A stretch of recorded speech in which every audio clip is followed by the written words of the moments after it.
पुष्पा, वो नाम जो किसी के लिए डर है और किसी के लिए उम्मीद। जंगल ने अपने जवाब देना शुरू कर दिया है। पुष्पा ने जो बीज बोए हैं वो अब विनाश के फल बनकर लौट रहे हैं। यह कहानी सिर्फ लाल चंदन की नहीं, यह कहानी है प्रकृति और मानव के संघर्ष की। क्या पुष्पा अपने कर्मों का सामना कर पाएगा या जंगल उसे हमेशा के लिए निगल जाएगा?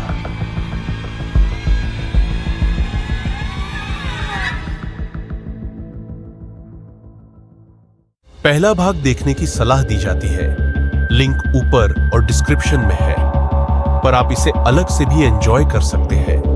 कृपया सब्सक्राइब करें और सपोर्ट करें।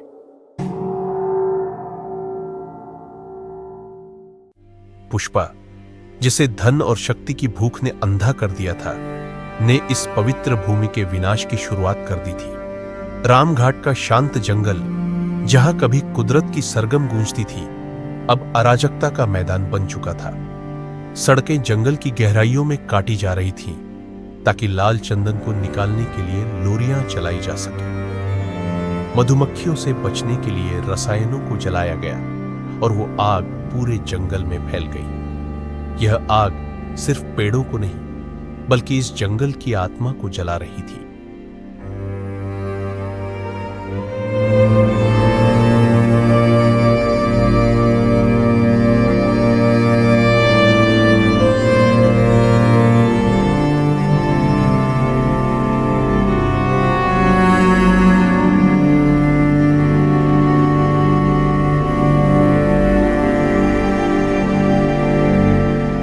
लेकिन यह सब शांत नहीं रहा।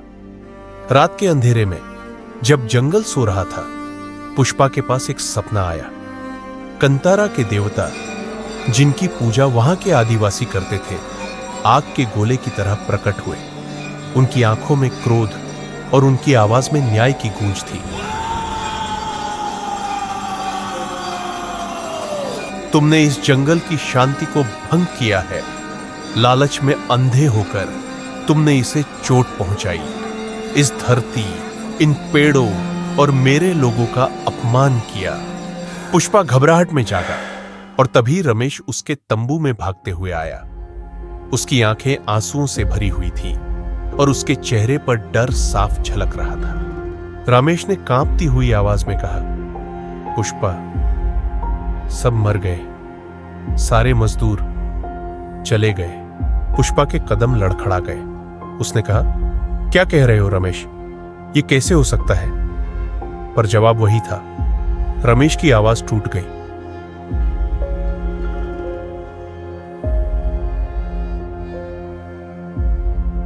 जो दृश्य उनके सामने था, उसने पुष्पा की आत्मा को झकझोर दिया।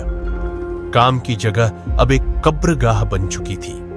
जले हुए शरीर, फफोलों से ढके हुए, जैसे मौत ने उन्हें छू लिया हो। एक बार जो जगह श्रम और उम्मीदों से गूंजती थी, वो अब खामोश थी। पुष्पा ने रमेश को देखा, जो एक पेड़ के नीचे बैठा था। वो कुछ नहीं कह पा रहा था, सिर्फ खामोशी और जंगल की धीमी कराह सुनाई दे रही थी। पुष्पा ने रमेश को सहारा देकर उठाया और उसे जीप तक पहुंचाया। उसके दिमाग में हजारों सवाल घूम रहे थे। उसने जीप तेजी से चलाई, जैसे खुद से भागने की कोशिश कर रहा हो। रास्ते में उसने अचानक पीछे मुड़कर रमेश से पूछा, क्या हुआ? बताओ। लेकिन रमेश के होंठ कांप रहे थे। वो बमुश्किल फुसफुसाया, चींटियां, लाखों चींटियां। उन्होंने सबको मार डाला। वो जहरीली थी।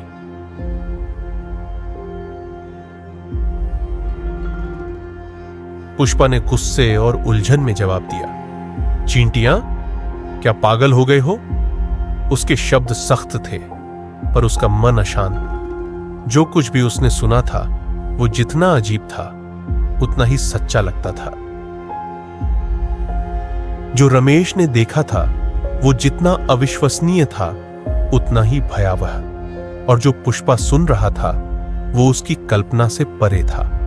वो इसे मानने को तैयार नहीं था, लेकिन रमेश की आंखों में झलकता डर वो सच को नकारने नहीं दे रहा था। सच क्या था? जवाब पाने का सफर अभी बाकी था। पुष्पा की बेचैनी बढ़ती जा रही थी। रमेश की बातें और उसका डर अब सिर्फ एक शुरुआत थी। अचानक उसका फोन बजा। दूसरी ओर से चीखती आवाज थी, शेखर शाह की। पुष्पा, ये खेल बंद करो। पहले मधुमक्खियां, अब चींटियां। क्या मुझे बेवकूफ समझते हो? शेखर की आवाज में गुस्सा साफ झलक रहा था। सारा चंदन अकेले हड़पने की कोशिश की तो तुझे खत्म कर दूंगा। शेखर के धमकी भरे शब्दों ने पुष्पा की उलझन और बढ़ा दी। उसका दिमाग दौड़ने लगा। कंचित कांतारा के उस सपने की यादों में खो गया। वो सपना जो अब सच होता दिख रहा था। जवाब पाने की बेचैनी ने उसे पागलपन की हद तक पहुंचा दिया। गुस्से में पुष्पा पास के आदिवासी गांव की ओर बढ़ा। वहां पहुंचते ही उसने झोपड़ियों से लोगों को घसीटना शुरू कर दिया। उसकी आंखों में आग थी।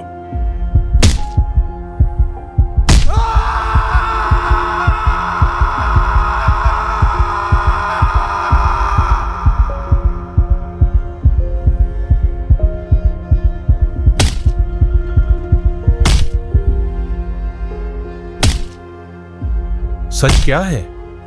लेकिन आदिवासी डर और चुप्पी के साथ एक अनजानी भाषा में कुछ मंत्र पढ़ने लगे। तभी एक बूढ़ी औरत आगे आई। उसकी आंखों में अजीब सी चमक थी। उसकी हंसी ने माहौल को और डरावना बना दिया।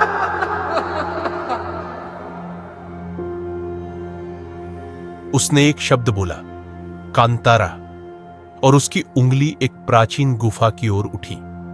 वो गुफा कुछ अलग थी। उसका लाल रंग आदिवासियों की तरह चमक रहा था। वो गुफा देवता जैसी भव्य और डरावनी लग रही थी। गुफा के चारों ओर एक रहस्य और डर का घेरा था। जंगल अब खामोश था, लेकिन कांतारा की आवाज उस खामोशी को चीर रही। कांतारा की गूंज ने उसे यकीन दिला दिया। रमेश की बातें सच थीं। कुछ भयानक उसका इंतजार कर रहा था। उसने तुरंत अपनी टीम को इशारा किया, यहां से निकलो अभी। वो बिना पीछे देखे भागे, जैसे जंगल उन्हें निगलने को तैयार खड़ा हो। पुष्पा और उसके बचे हुए साथियों ने उस रात जागकर पहरा देने की योजना बनाई। पुष्पा की नींद टुकड़ों में बंटी रही। हर हलचल पर उसकी आंखें खुल जाती। और रमेश, उसने पूरी रात एक पल के लिए भी आंख नहीं मूंदी। पहली रात के बाद पुष्पा को लगा कि अब सब ठीक हो गया है। सुबह होते ही उसने फोन पर मदद के लिए कॉल किया, लेकिन गांव वाले, उनकी दिलचस्पी खत्म हो चुकी थी। डर और गुस्से में वो उसे मौतों और विनाश का जिम्मेदार ठहराने लगे। और जो मदद उसने मांगी थी वो कभी आई ही नहीं। दूसरी रात आई। इस बार थकान ने रमेश को भी अपनी गिरफ्त में ले लिया, पर जंगल की नींद टूट चुकी थी। और फिर रात की खामोशी एक भयानक चीख से टूट गई। पुष्पा भागता हुआ बाहर निकला।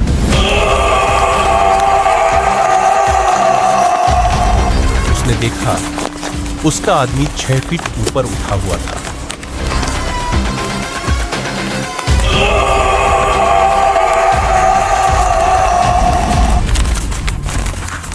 चींटियों का एक झुंड उसके शरीर को जिंदा खा रहा था।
चींटियों का हमला अजेय था।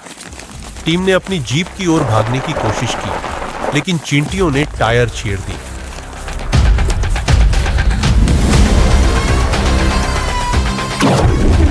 रमेश ने ईंधन का सहारा लिया और पुष्पा, उसने आग लगाकर कुछ वक्त के लिए रास्ता बनाया, लेकिन भागना आसान नहीं था। जंगल ने उन्हें हर दिशा से घेर लिया।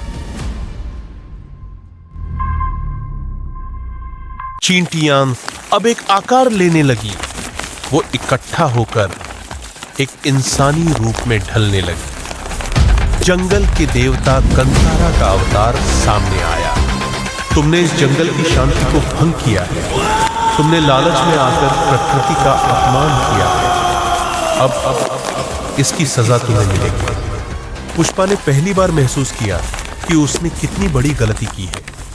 जंगल ने उसे उसकी सच्चाई दिखा दी थी। रात का वो भयानक मंजर, जब पुष्पा ने कांतारा के रौद्र रूप को देखा, उसकी आंखों के सामने सब कुछ धुंधला पड़ गया। डर और थकावट के चलते वो वहीं बेहोश होकर गिर पड़ा। सुबह की हल्की रोशनी पुष्पा के चेहरे पर पड़ी। उसने धीरे धीरे आंखें खोली, पर उसके आसपास का एहसास कुछ अजीब था। उसने महसूस किया कि उसके चारों ओर कुछ हलचल हो रही है। जब उसने ध्यान से देखा, वो चींटियों का सैलाब था। हजारों लाखों चींटियां उसके शरीर के पास रेंगती हुई। ये मंजर किसी भी डरावने सपने से ज्यादा खौफनाक था। जंगल की गहराई से एक अद्भुत आभा उठी। कांतारा, जंगल का रक्षक, गुस्से से उसकी तरफ बढ़ा। उसकी तेज जलती हुई आंखें और विशाल आकार ने जंगल को भय से भर दिया। उसकी आवाज गर्जना की तरह हर कोने में गूंज उठी। तुमने इस जंगल की शांति भंग की है। तुमने प्रकृति का अपमान किया है। अब या तो ये जंगल छोड़ दो या इस जंगल का हिस्सा बन जाओ। पुष्पा कांपते हुए खड़ा हुआ। उसके पास अब कोई सवाल नहीं बचा था। जंगल का संदेश साफ था। पुष्पा ने हिम्मत जुटाकर शेखर को कॉल किया। शेखर, अब इस प्रोजेक्ट को छोड़ने का समय आ गया है। पर शेखर गुस्से से भर उठा। पुष्पा, ये बकवास बंद करो। मैंने इस प्रोजेक्ट में करोड़ों लगाए हैं। तुम्हारे 50% हिस्से के लिए बिना सवाल मंजूरी दी। अब कोई फैंसी खेल मत खेलो। पुष्पा ने कांपती आवाज में हर घटना सुनाई। बाघ का हमला, आदिवासियों की लड़ाई और अंत में कांतारा का प्रकट होना। पर शेखर का गुस्सा शांत नहीं हुआ। जो कुछ भी तुमने कहा मैंने सुन लिया, अब मेरी सुनो। पुष्पा सिर झुकाकर सुनता रहा। शेखर की आवाज ठंडी और निर्दयी हो गई। मंदिर को नष्ट करो, उसकी मान्यता और डर को तोड़ डालो। पुष्पा ने विरोध करने की कोशिश की, पर शेखर अडिग था। मेरे पास एक योजना है और अब तुम बस देखो।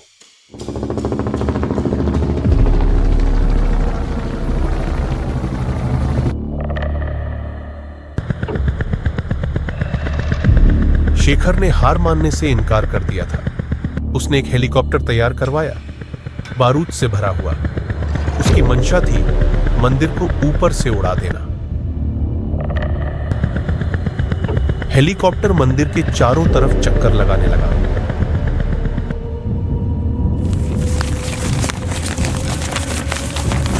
हर कोने से उसने सही जगह खोजने की कोशिश की।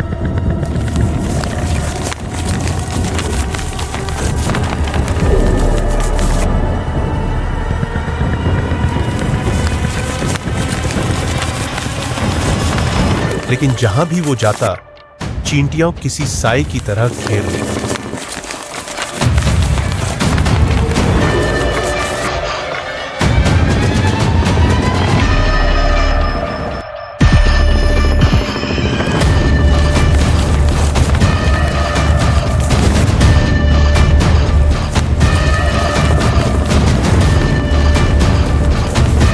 फिर अचानक मौसम ने करवट ली।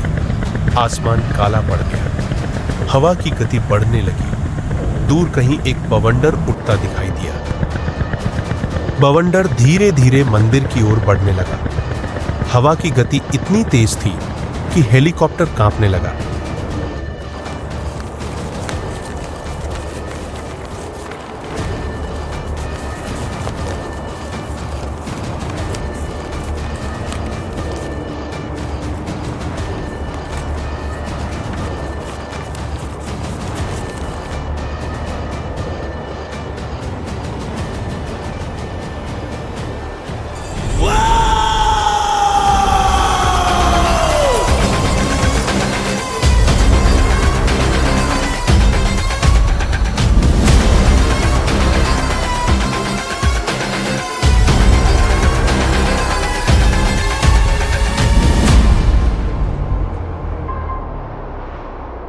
वो बवंडर अब चींटियों का एक तूफान बन चुका था।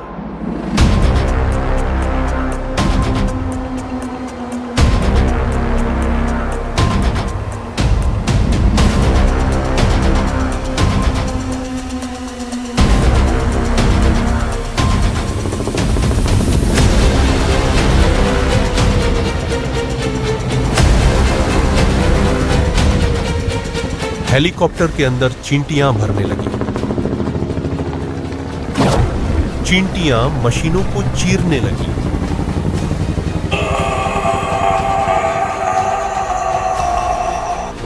पायलट और उसके साथी बुरी तरह फंस चुके थे। और फिर एक धमाका हुआ।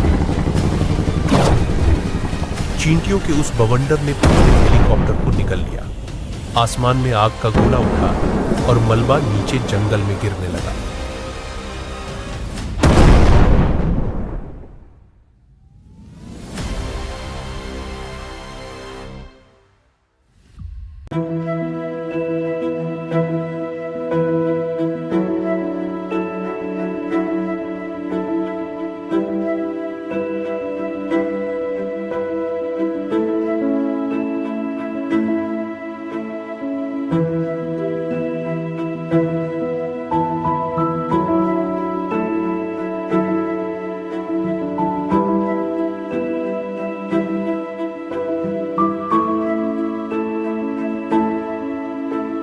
जंगल की घटनाओं और शेखर शाह की मौत के बाद पुष्पा ने रामघाट को छोड़ने का फैसला किया। लोरी चलते हुए उसके दिमाग में एक ही सवाल गूंज रहा था, कांतारा, बाघ, चींटियां, मुझे क्यों नहीं छुआ?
यह कहानी loosely based on real events है।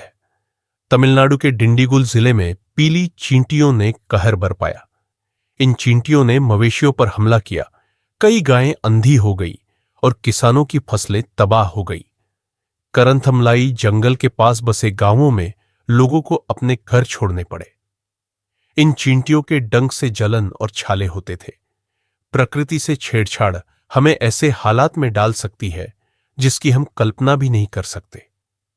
तो दोस्तों, ये सिर्फ कहानी नहीं, एक चेतावनी है।